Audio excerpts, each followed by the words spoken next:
Räägime tervisest. Veenilaiendite probleem on üsna levinud tervisemure, kuid abi on täiesti olemas. Doktor Põder, millised on ravivariandid? Kaasaegses veenikliinikus on võimalik ravida inimesi miniinvasiivselt.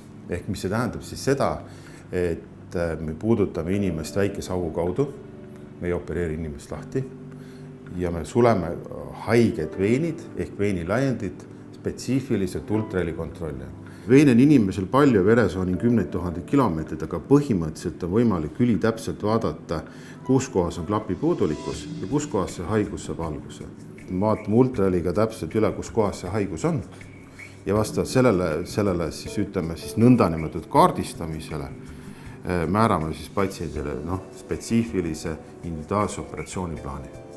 Metoodikaid on erinevaid, oma olemuselt me võime sulgeda veeni seespoolt laseriga, me võime sulgeda seespoolt raadiosagedusliku ablatsiooniga, me võime ka veeni liimida, me võime teha vaht skleroteraapiat, aga see väga sõltub selles kohas, kus kohas on haigus ja millised on siis haiguse, suurusjärgud.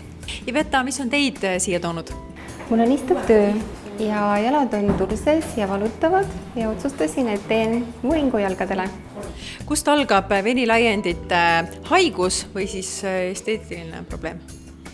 Põhimõtteliselt veenilaiendid ongi haigus.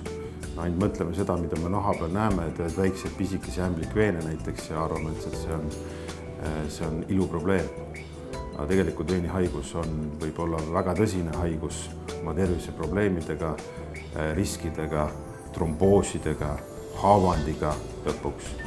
Veenihaigus muutub tõsiseks siis, kui tekivad silmnähtavalt suuremad veenikomud. Kui jalgadel tekib turses, seda, et suure tõenäosusega, kui see on nüüd seotud veenihaigusega, siis on juba korralikud või tõsised klapid on puudulikud pinnises veenisüsteemis. Kui tekivad sääre osa peale või sääre alumisse ossa tekivad nahamuutused, nahk hakkab pruuniks muutuma ja ta tekib niisuguseks tugevamaks, muutub nagu puituma hakkab, öeldakse ilumärkides, siis see tähendab seda, et haigus on jõudnud juba sellisesse staadiumisse, et varsti võib tekkida krooniline venoosne haavand. Selleks, et täpselt aru saada, et kui kaugel on veenihaigus arenenud või veenilaiendid, mida me silmaga näeme, on vaja kindlasti teha konsultatsioon spetsialisti juures. See konsultatsioon tähendab ka ultraheli uuringut, kus täpselt kaardistatakse veenid üle, vaadatakse, kui kaugele see haigus on arenenud. Kui te soovite vältida tõelise terviseriske, siis kutsume teid kontrollima oma jalgade veresooni Eesti veeniravikliinikusse, mis asub aadressil Raua 32 Tallinnas. Meilt saate abi.